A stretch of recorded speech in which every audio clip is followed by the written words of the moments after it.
bahwa mati hanya sebentar. Bagi kita ahli sunnah wal jamaah, ketika kita meninggal sebentar, kemudian kita dibawa ke langit yang ketujuh, kita akan dikembalikan lagi, kemudian kita akan bangun untuk menerima pertanyaan, man rabbuka. Kata bagian kecil dari umat Islam yang namanya Mu'tazilah, bahwa ketika manusia itu wafat, maka dia akan terus mati sampai nanti hari kiamat. Tidak ada pertanyaan mungkar dan nakir, tidak ada namanya siksa kubur. Nanti setelah kiamat datang, dihisab, baru dia akan disiksa. Kalau dia min ahli syarr di neraka, kalau dia min ahlil jannah, dia akan mendapatkan kenikmatan di dalam surga. Makanya kalau ada orang yang tidak mau haul, berarti dia ikut Mu'tazilah, bahwa orang yang sudah mati itu mati nanti dia sampai kiamat. Dia percaya adanya neraka, dia percaya adanya surga, tapi dia tidak percaya adanya malaikat mungkar dan nakir bertanya di alam barzah. Dia tidak percaya adanya raudhatun min riyadil jannah. Dia tidak percaya adanya khufratun min khufarin niran. Yang dia percaya sesuai dalam Al-Quran adanya yaumul hisab, nanti setelah hari kiamat baru dihisab manusia. Ada sebagian yang fariqun fil jannah wa fariqun fis sa'ir, sebagian masuk ke dalam surga dengan segala kenikmatannya, dan sebagian lagi akan masuk ke neraka dengan segenap penderitaannya. Tapi kita ahlus sunnah wal jamaah, bagi kita ahlus sunnah wal jamaah, hadis-hadis Nabi menyatakan, ketika orang saleh meninggal dunia, malaikat turun membawa kain kafan dari surga. Ketika nyawa ini kemudian keluar sendiri, malaikat maut datang, wahai tuanku, waktumu sudah selesai. Maka keluarlah ini nyawa, kemudian ditampani qabilah. Malaikat nampani nyawa kita, kemudian memasukkannya ke kain kafan dan dibawa keranda oleh malaikat-malaikat dari bumi sampai langit pertama. Di sana malaikat langit pertama tidak bisa masuk ke langit kedua, diberikan kepada malaikat langit kedua, kemudian dibawa oleh malaikat langit kedua ke langit ketiga. Begitu selanjutnya ditampa oleh malaikat langit ketiga, keempat, kelima, dan ketujuh. Kemudian setelah bertemu Allah subhanahu wa ta'ala, dibalikan lagi ke dalam jasadnya untuk ditanya tentang Rasul baginda Nabi besar Muhammad sallallahu alaihi wasallam.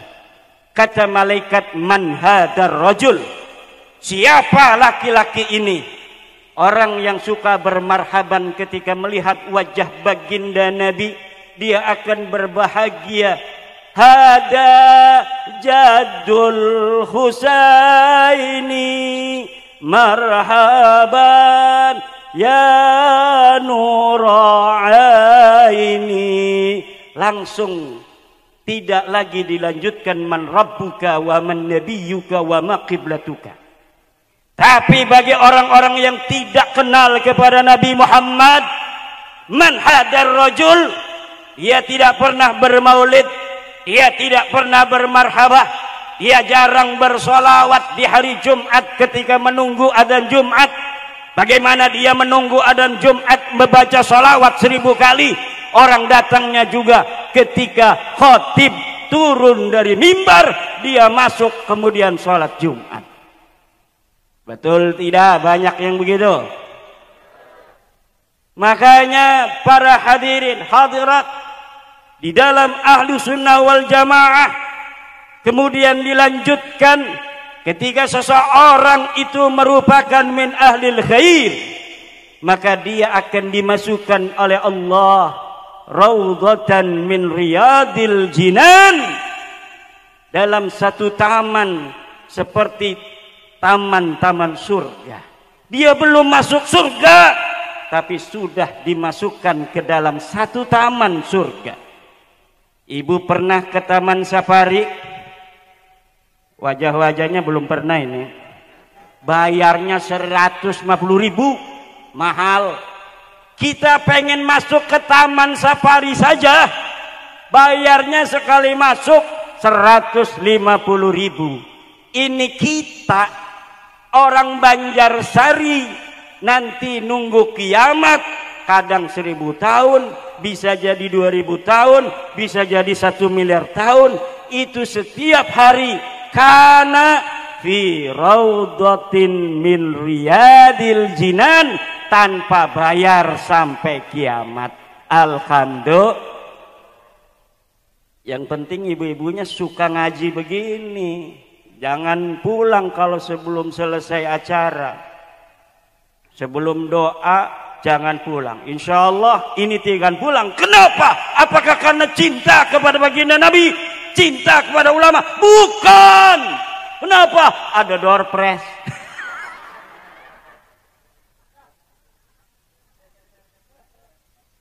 Mudah-mudahan saya yang dapat door prize-nya. Amin.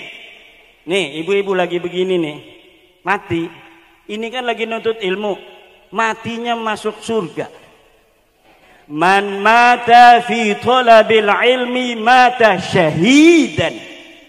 Siapa orang yang mati dalam keadaan menuntut ilmu, mata syahidan, maka dia matinya dalam keadaan mati syahid. Bagaimana konsekuensi mati syahid? Mati syahid itu dakhalal jannah bighairi hisab. Masuk surga tanpa diperiksa BPK, tanpa diperiksa KPK. Ada orang masuk surga tapi diperiksanya lama. Pemeriksaan di yaumul hisab, Bu, bisa berjalan, ada yang sehari, ada yang setahun, ada yang 100 tahun, ada yang 1000 tahun, ada yang 1.000.000.000 tahun. Lama. Dalam keadaan matahari begitu dekat, ngucur segala macam keringat yang berbau bermacam-macam dari orang-orang yang sangat berdosa. Maka ketika itu manusia di yaumil hisab itu tidak kuat. Ya Rabb, kami mohon keringanan dari keadaan yang begini sangat tidak enak. Matahari begitu dekat, kemudian bentakan malaikat ketika menyidik kita. Satu, apa yang kita lakukan tidak ada yang luput daripada hisaban. Ibu-ibu suami lagi masuk kamar mandi, dompet suami dilihat, dimasukin 100.000 ke susunya. Itu nanti kita akan melihatnya. Halal apa haram? Suami lagi kamar mandi, dompetnya kita ambil, kita lihat ada duitnya 500.000, kita ambil 100.000. Ibu-ibu saya tanya, halal apa haram? Halal. Kalau suaminya pelit, halal. Setuju? Biarin kiai fatwa haram, kita halal aja, Bu. Suami pelitnya kayak setan. Dia lagi meleng, kita ambil aja duitnya 100.000. Dia nanya, kemana nih 100? Ada tuyul kali AA.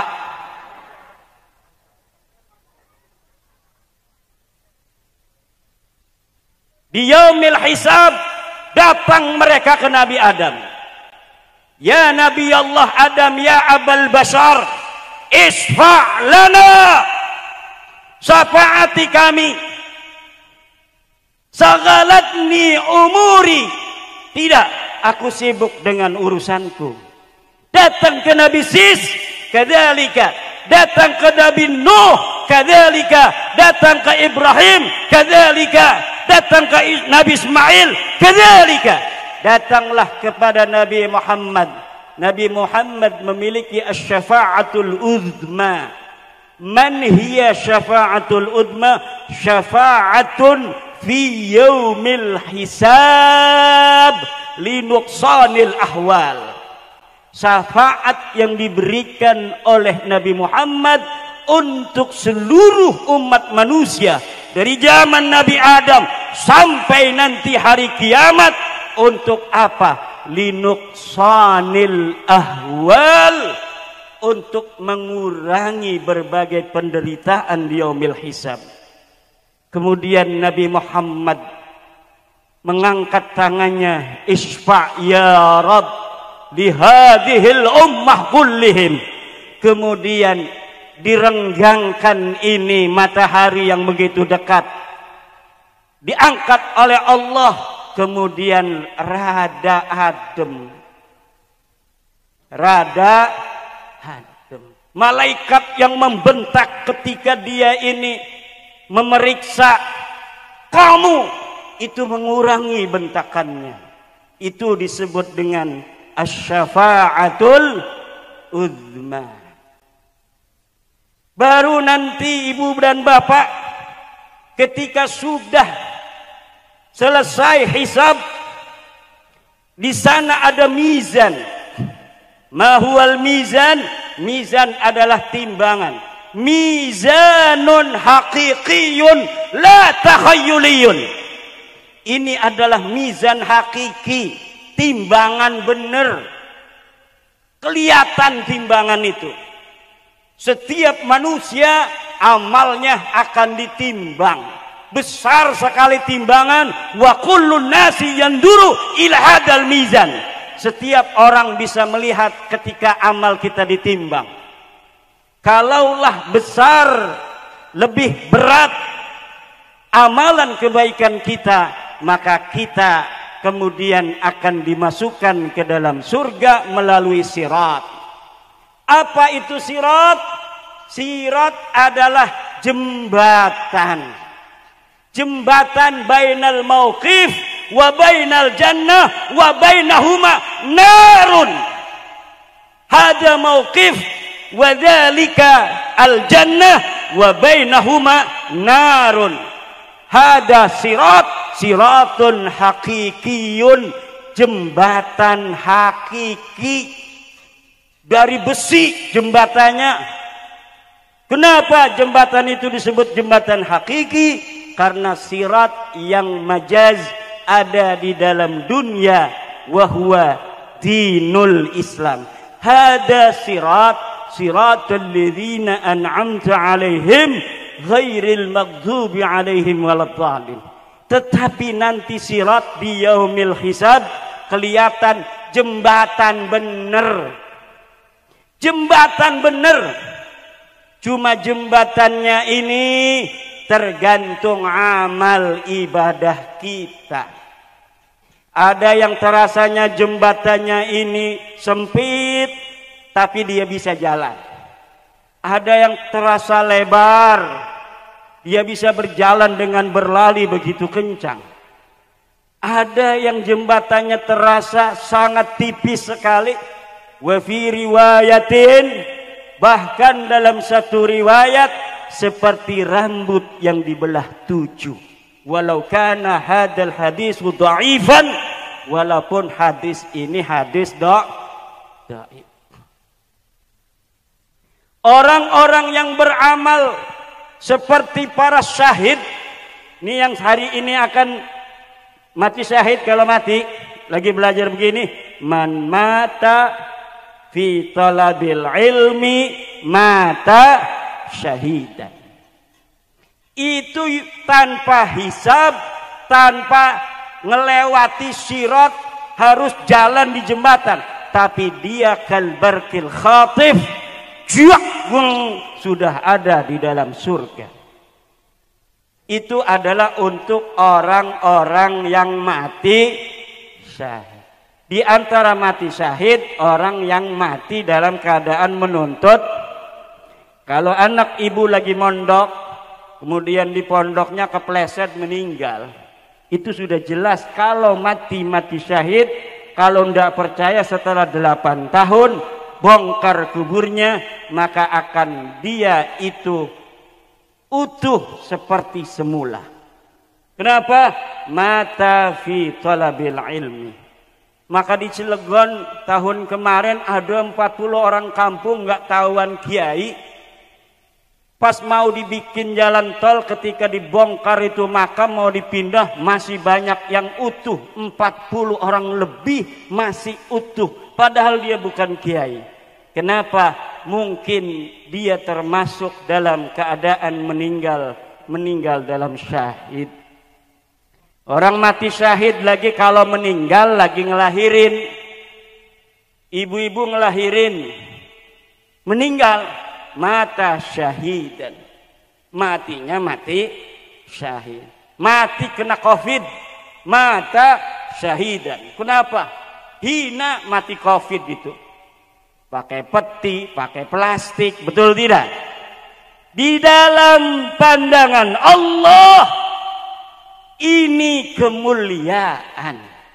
Lihat orang-orang yang kemarin matinya mati dalam keadaan covid, baik dia itu ngadep ke kiblat mau enggak, mau di ngadepin begitu mau enggak, urusan rumah sakit mau dimandiin mau kagak. Lihat nanti di yaumil hisab, atau kita lihat nanti ketemu di surga, tanya pada dia, bagaimana kamu masuk surga? Saya yakin, seyakin-yakinnya berdasarkan firman, berdasarkan hadis dari Rasulullah, bahwa orang yang mati fit ta'un mata syahidan wasyahidu dakhalal jannah bighairi hisab. Atau orang yang mati dalam keadaan kena gempa, mati tsunami, itu mata syahidan. Wa hadhihi haqiqah. Maka kalau hari ini ibu-ibu lagi ilir-iliran begini, ilirnya masih begini, ternyata nyawanya udah nggak ada. Jangan sedih kalau kita punya ibu di samping kita lagi begini-gini, ternyata orangnya udah mati. Itu mati, coba ini, jangan-jangan udah mati, belum ya? Kalau senyum begitu berarti masih hidup. Senyumnya orang Ciamis amis-amis. Alhamdulillah. Kullu nafsin dha'iqatul maut. Kalau mati semua ini gimana kalau mati semua? Iya, semuanya masuk surga. Bukan hanya masuk surga, masuk koran. Acara haul Romo Kiai Raden Ahmad di Banjarsari, semua jamaah meninggal dunia kecuali penceramah dari Banten. Pulang dengan Gus Fuad. Waduh, nggak didoain saya. Kullu nafsin dha'iqatul maut wa likulli ummatin ajal. Wa likulli ummatin, dan setiap bangsa mempunyai batas. Setiap bangsa mempunyai waktu tertentu. Bangsa Indonesia hari ini adalah merupakan warisan dari ajal dari bangsa leluhur kita yang telah lalu. Bu,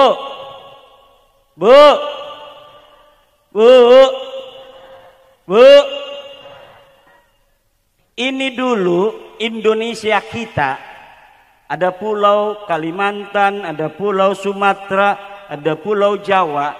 Dulunya ini satu dengan benua Asia. 10.000 tahun yang silam tidak ada pulau Sumatera, tidak ada pulau Jawa, tidak ada pulau Sulawesi, Papua, Maluku. Kita semua bersama dengan benua Asia 10.000 tahun yang silam. Kemudian terjadi bencana, es mencair, kemudian ujung dari bencana adalah Pulau Sumatera dan Jawa bersatu, Kalimantan berubah, misah, Sulawesi misah, Maluku misah. Tapi kita orang Jawa, Sunda dengan Sumatera masih menyatu. Likulli ummatin ajal, selesai itu benua Asia, kita pisah dari Asia, tapi kita Pulau Jawa masih bersama dengan Pulau Sumatera. 400 Masehi terjadi gunung meletus Krakatau. 400 Masehi gunung Krakatau meletus, Jawa, Pulau Jawa dan Sumatera berpisah. Sekarang dipisah oleh Selat Sunda. Likulli ummatin ajal. Dulu Pulau Jawa ini terbagi dua. Ada Sunda, ada Jawa. Dibatasi oleh Kali Cipamali yang sekarang namanya Kali Brebes. Sekarang terbagi tiga. Jawa Barat, Jawa Tengah, Jawa Timur. Jawa Barat terbagi tiga. Ada Jawa Barat saja, ada DKI, ada Banten. Jawa Tengah terbagi dua. Ada Jawa Tengah, ada DIY Yogyakarta. Ini produknya Yai Syihabuddin yang kepincut orang Ciamis karena manis-manis. Kemudian ayahnya dari Kiai Syarif Rahmat kepincut orang Ciamis, menikah dengan orang Ciamis, akhirnya orang Jogja dan Ciamis bersatu melahirkan Kiai Syarif Rahmat yang dia bisa kayak orang Jawa, juga bisa kayak orang Sunda karena memang orang Sunda asli. Alhamdulillah.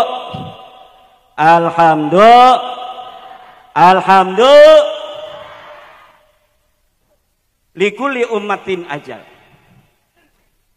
Ini dulu Ciamis, ini bukan Ciamis, Bu. Ciamis ini baru namanya tahun 1914 oleh Belanda. Dulu namanya apa? Galuh. Ini Galuh selama 900 tahun nama Galuh dipakai oleh orang Banjarsari. Dari mulai tahun 1914 sampai ke belakang selama 900 tahun ini namanya Kerajaan Galuh. Kemudian terakhir zaman Belanda menjadi Kabupaten Galuh. Tahun 1914 dirubah namanya Ciamis. Kenapa? Karena ngelihat orang Ciamis manis-manis, udah kita ganti Ciamis. Begitu ceritanya. Kalau Galuh itu gagah perkosa. Galuh artinya gagah perkasa. Orang Galuh itu gagah perkasa.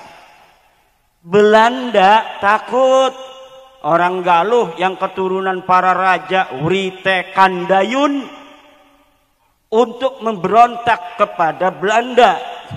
Akhirnya diganti namanya menjadi Ciamis agar yang kelihatannya adalah manis-manisnya aja.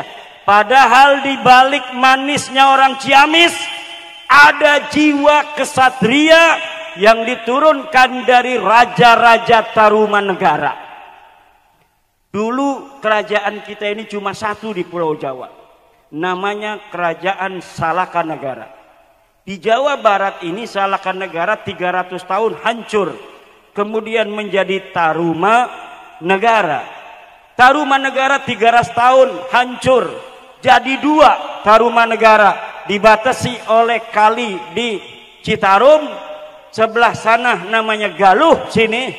Sebelah sana namanya Sunda. Kemudian 300 tahun kemudian hancur lagi Sunda dan Galuh, disatukan oleh Prabu Siliwangi, namanya Kerajaan Pajajaran. Kerajaan Pajajaran kemudian hancur jadi tiga penerusnya, Kerajaan Cirebon, kerajaan Sumedang, dan kerajaan Banten. Masa penjajahan hancur lagi, akhirnya jadi Jawa Barat. Tahun 2001 jadi 2 lagi, Jawa Barat, Banten. DKI dari dulu jadi 3. Likulli ummatin ajal. Setiap bangsa mempunyai waktu. Kapan dia untuk tumbuh, kapan dia kemudian akan hancur.